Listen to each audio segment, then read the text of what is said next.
My name is Mrs. Roman. I am a teacher at Waters Elementary School. Miss Megan and I teach cultural dance as part of our after-school program at Waters.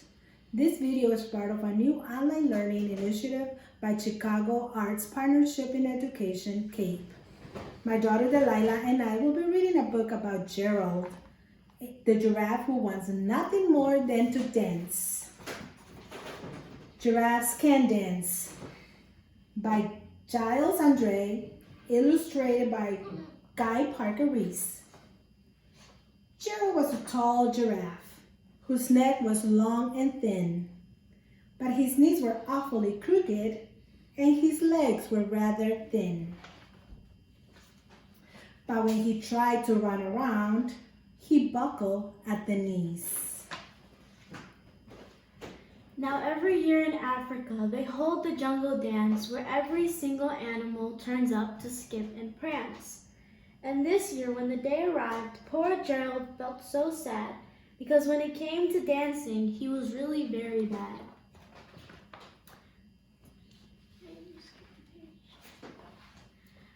The warthogs started waltzing and the rhinos rock and rolled. The lions danced a tango that was elegant and bold. The chimps all did a cha-cha with a very Latin feel, and 8 baboons then teamed up for a splendid Scottish reel. Gerald swallowed bravely as he walked towards the floor, but the lions saw him coming, and they soon began to roar. "Hey, look, clumsy Gerald," the animals all sneered. "Giraffes can dance, you silly fool! Oh, Gerald, you're so weird." Gerald simply froze up. He was rooted to the spot. They're right, he thought. I'm useless. Oh, I feel like such a clot. So he crept off from the dance floor and he started walking home. He'd never felt so sad before, so sad and so alone. Then he found a little clearing and he looked up at the sky. "The moon can be so beautiful," he whispered with a sigh.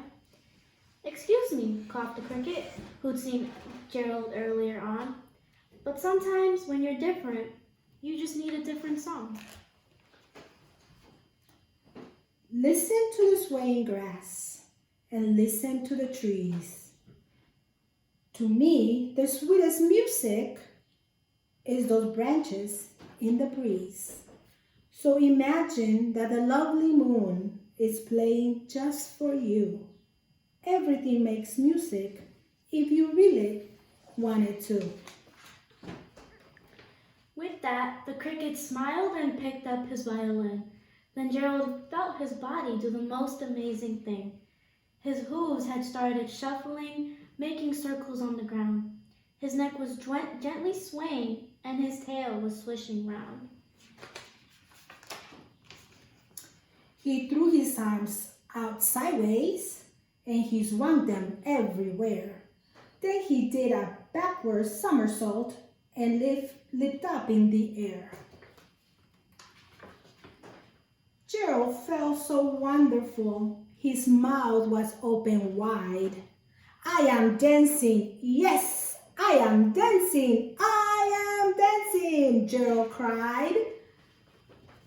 Then, one by one, each animal who'd been there at the dance arrived while Gerald boogied and watched him quite entranced. They shouted, "It's a miracle! We must be in a dream. Gerald's the best dancer that we ever seen." "How did you learn how to dance like that? Please, Gerald, tell us how." But Gerald simply twirled around and finished with a bow. Then he raised his head and looked up at the moon and stars above. "We all can dance," he said, "when we find music that we love." In the description down below, you will find a link where you can color your own Gerald and make your own dance move. As an example, my daughter created her own Gerald with her own move, and my husband did his and I did mine. This is my dance move, my husband's and my daughter's. So I can't wait to see what kind of colors you're gonna use and what kind of dance move. Thank you so much for watching this video. Check out arcadechicago.org for more videos from teachers and teaching artists across Chicago. Thank you. Bye.